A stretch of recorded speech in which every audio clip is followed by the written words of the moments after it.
Over the course of the next few minutes, we're going to go through some of the basics of the foreign exchange market, how it works, how people trade it, and what makes currency pairs move. So in this latest video with Trading 212, what I thought we'd do is take maybe something of a step back. Now I appreciate plenty of people are quite familiar with foreign exchange trading, but for some people it might be a new thing. So we'll do a few minutes just explaining how this market works, when you're trading, what you're actually trading, and what makes currency pairs move. Now, first of all, foreign exchange market, it's the biggest market in the world, bar none. It trades trillions of dollars a day, around the clock. So it appeals to both traders who are trading small size and larger size, because it's relatively easy to get your trades filled, and the cost of doing business is much lower when compared to other markets. With currency markets, no currency moves in isolation. So we have the idea of currency pairs, one currency quoted against another. So to make sense of this, let's take a quick look on the platform. So we're on the Trading 212 platform. Let's click the search tool up here, top left, and see what's available to trade. Let's click on currencies. Now, so here's the list of various currencies, Australian dollar, Canadian dollar, Swiss franc, Czech koruna, and so it goes on. So there are potentially hundreds of permutations we could trade. For example, if we go down to here, the PLN, Polish zloty, if you wanted to, you could take a view on the Polish zloty against the Japanese yen, Polish zloty against the Mexican peso. So there are all sorts of combinations you can do here. What most people tend to do, in the beginning at least, is stick to the major markets, the major currency pairs, because there's normally plenty going on in those markets. And with Trading 212, if you're trading 25,000 units or less, you can trade these with zero spread. So let me just highlight these by typing in zero at the top. So there we go, the most popular market, euro dollar, then we have the other majors, dollar Japanese yen, pound US dollar, and the dollar against the Swiss franc. So when we're looking at currencies and currency pairs, it's all about relative value. Is one currency stronger or weaker than another currency? And to get an idea of this, let's take a look at how one currency pair has moved over recent months. So all a currency pair is showing is the relative value of one currency versus another. So if we're looking here, in this example, pound US dollar, we can see at the beginning of 2017, so January 2017, £1 would buy you around about $1.22. At the beginning of September, the pound had risen in value, and £1 would buy you $1 and almost 32 cents. So when we're looking at forex pairs, foreign exchange trading, we're looking at the value of one currency versus another. Now, because we have currency pairs, I think it can be a bit confusing in the beginning for some people when they click and they buy dollar yen. Well, what am I buying? Am I saying the dollar's going to go up? Am I saying the yen's going to go up? It's understandable why this is confusing to some, but it's really easy, I think, to understand. So again, let's take a quick look on the platform to understand when we're trading, what direction are we actually trading in?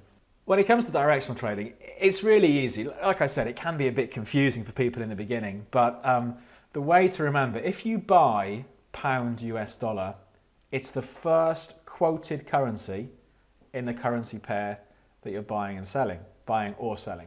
So if I buy pound US dollar, I'm speculating that the pound is going to go up, means this chart is going to go up, and correspondingly the US dollar is going to fall. So the pound's value is going to increase against the US dollar. So for example, if I'd bought down here, bought pound US dollar at the beginning of the year, and we're still holding the position, I'd be sitting on a reasonable profit. If I thought the pound had gone up too far, and I think, right, the market's going to fall, how do I profit from this? Or how do I try and profit from this?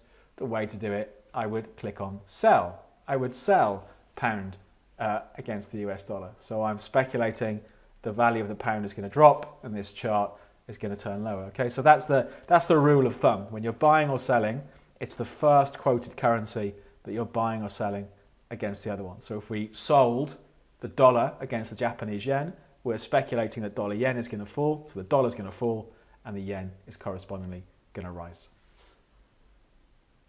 When it comes to trading hours, foreign exchange market is a true 24-hour market. So it starts off Sunday night, UK time, when the Asian markets open for business, and it trades all the way around the clock till Friday evening when New York finishes off for the weekend. Then on Sunday, the whole thing starts again. But you don't need to be intimidated or worried by this 24-hour market. Let's take a look at some of the moves that we see and how we might want to trade it. Here's a snapshot of a few days pound against the dollar, where each of these candlesticks represents 10 minutes worth of trading. So going back to the 5th of September and ending up at the end of that particular week on the 8th of September. So you can see from the scale just down here that this is a 24 market. For example, this section here we've got from 11 o'clock UK time, Asian trading kicks in, the market moves higher. Then we have sort of 7 to 8 in the morning UK time when the focus shifts to Europe and the market continues to rise in this example. And then we have US time, so from about 6 o'clock in the evening UK time, the focus is very much on the US, and we had something of a quiet finish. But don't be, I think, worried about this being a 24-hour market. You know, thanks to stop losses and take profit orders, you can set up your trade. So if a certain level gets hit, you come out for a small loss or you come out for the profit you're expecting. Just because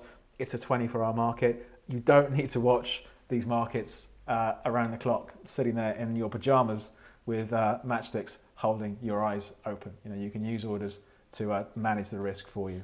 When you're trading foreign exchange, I think like so many other products these days, you're trading using leverage. So even though you might have, let's say, a $100,000 position in one currency, you don't actually tie up the whole amount, because traditionally currencies don't move that much during the day. You're trading using leverage. So you may only have to put up 0.5% or 1% value of the position. So you have the situation where a small sum of money can control a much bigger financial position. Of course, that gives you the potential for greater profits, but hand in hand with that goes the risk of bigger losses, which is why it's important, I think, to manage the risk using stop losses. And we've done plenty of videos about how you might want to use stop losses. The last thing we might want to look at is what moves foreign exchange pairs. The short answer, and maybe not too helpful, is potentially everything can have an impact on the currency markets. You know, from things like interest rates, for example. If the interest rates in one country are higher than the interest rates in another country, that can make that currency appealing. But hand in hand with that, sometimes higher interest rates mean maybe a weaker economy, so that can make money flow the other way. Things like unemployment numbers have an impact as well. And as we've seen, you know, in the past sort of 12 to 18 months, political events can have an impact. The great example of that is the pound. You know, we've seen the pound very volatile since the referendum vote in June 2016. So all of these things can come together and affect the foreign exchange markets. So that's it. That's a brief introduction to some of the basic mechanics of foreign exchange. You know, every week we do different videos on trading strategies. But if you have any questions about this one, leave us a message in the comments down below. If you like the video, click the thumbs up. And as usual, to not miss out on any of the various videos that we send out during the week, if you click the subscribe button there, you'll get automatically notified when the next video goes up. But we'll bring things to an end. I hope you found it useful, and I hope you have a good trading week.